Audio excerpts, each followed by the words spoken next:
Welcome to this explainer. Today, we're diving into a topic that affects, well, pretty much everyone, but almost nobody openly talks about. I'm talking about the invisible coworker millions of us are dealing with right this very second: workplace anxiety.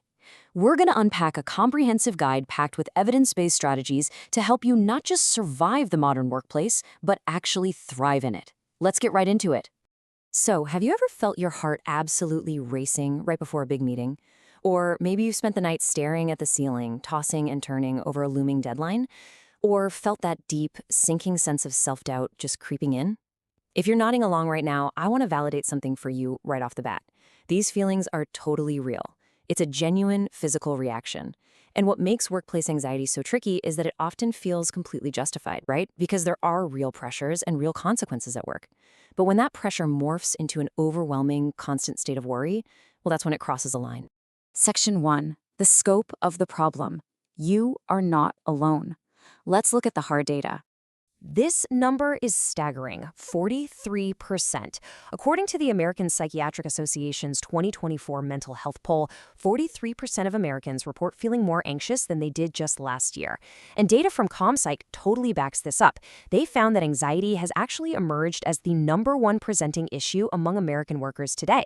It's officially bypassed depression, stress, and relationship issues.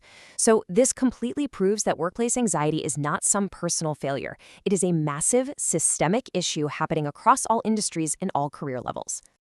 And it actually gets even more specific.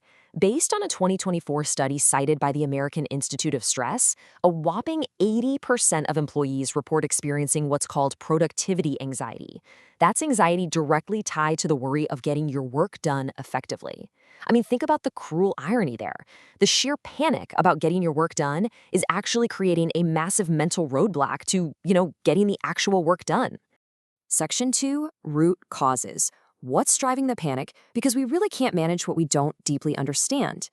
You see, it's not just having a lot to do that trips our internal alarms. It's unclear expectations.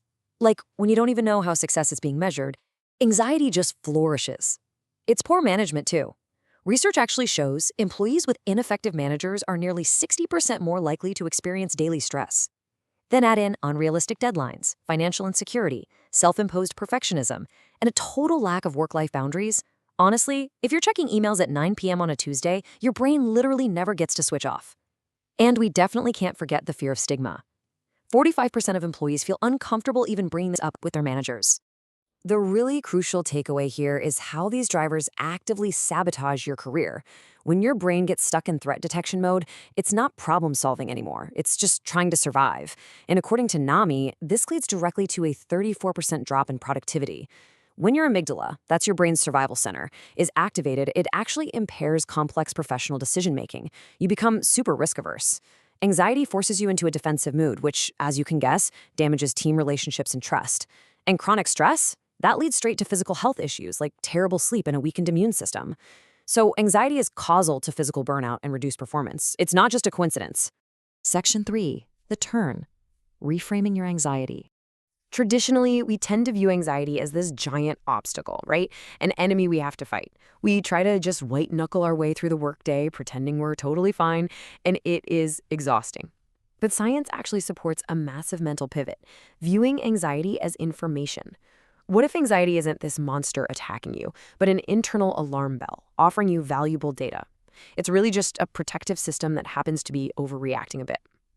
This acceptance and commitment approach means you acknowledge the feeling, understand the trigger, and use that information to move forward, rather than burning all your energy trying to fight the alarm itself.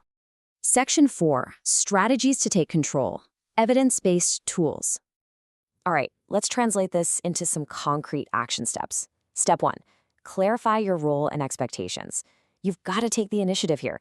Sit down with your manager and actively ask, hey, what does success actually look like in this role? And get it in writing. Step 2, set firm work-life boundaries. You simply cannot thrive if you're always on. Disable those notifications after hours and take your vacation days completely, 100% disconnected. And step 3, break massive projects into milestones. Overwhelm is a huge anxiety driver, so chop that giant, intimidating project into bite-sized, manageable pieces. Another incredibly effective tool is applying the principles of cognitive behavioral therapy, or CBT, right to your work life. When you catch yourself catastrophizing, thinking, oh man, I'm going to fail this presentation and get fired, you have to pause. Ask yourself a really powerful question. Is this fact or is this fear? What is the actual objective evidence for this thought? Doing this forces a mental pause and slowly rewires those automatic anxious thought patterns that can stall our careers.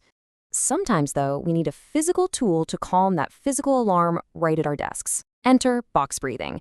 This is a fantastic grounding technique where you inhale for 4 seconds, hold it for 4, exhale for 4, and hold for 4. What this literally does is activate your parasympathetic nervous system. That's your body's rest and digest mode. Taking just 5 minutes to do this before a high-stakes pitch or using a grounding technique like the 5-4-3-2-1 method physically switches off your fight-or-flight response. You literally have the biological power to reset your own nervous system. Now, to sustain that calm long-term, we need maintenance strategies. Isolation totally amplifies anxiety, so build up your support network. Seek regular check-ins with your manager to stay aligned.